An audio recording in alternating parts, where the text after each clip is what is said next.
Good morning, Faith family. I pray you're doing well. Hope you know how much I love you.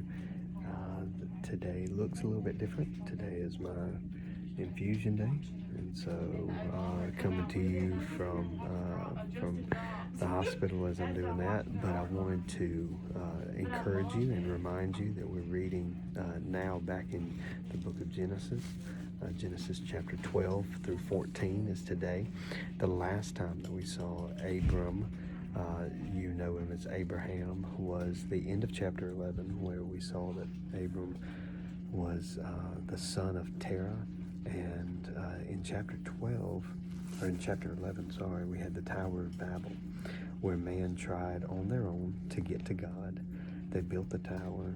They wanted to make a name for themselves and wanted to build a way up to God on their own, up to the heavens. Well, in chapter 11, God divided man according to language and stopped the plans of man, thwarted the plans of man. Chapter 12 begins with God's call to Abram to leave his country, leave his father's house, and to go, and God would then provide for him a land, a nation, and he would bless his name. He would give him a great name. I want you to consider as you read today the differences between chapter 11 of Genesis and chapter 12, that where man tried in his own strength to have their own land, their own way to get to heaven, to have their name known and glorified, and to be lifted up, and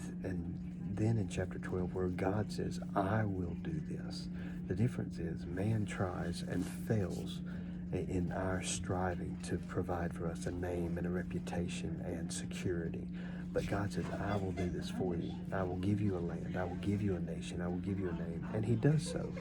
This is where the beginning of the promise through the line of Abraham to provide the Messiah. And so as you read today, I hope that you're encouraged through that.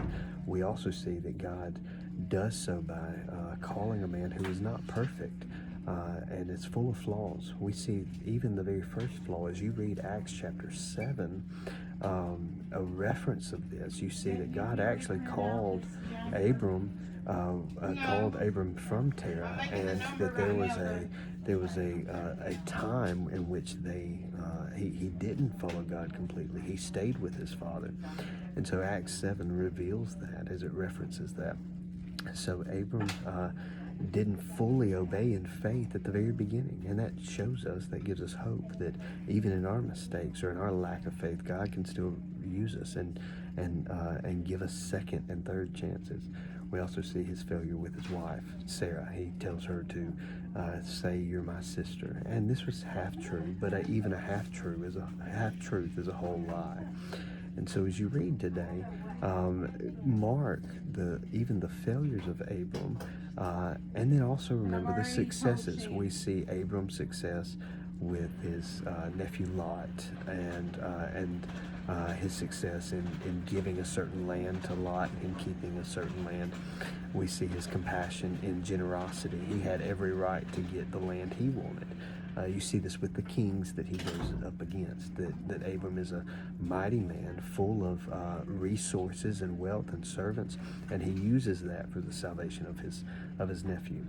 And yet, in all of this, remember, Abram is not the hero of the story. It is God's faithfulness to Abram, not Abram's faithfulness to God, but God's faithfulness to Abram that is on display in this passage. So as we jump back into Genesis 12 through 14, amazing stories, amazing reminders of what God has done in setting up, ultimately, the promise of the Messiah, Jesus Christ. I do want to point out, as you read, we just got through reading the book of Job, and even though we would read about 3 chapters each day, it was kind of slow because it was a lot of dialogue. When you jump into Genesis, especially today, it's fast-paced. There's a lot going on, so keep up with the reading. I pray that you find the beauty of the gospel even in this story. But remember, man cannot get to God on his own accord. God says, I will do this.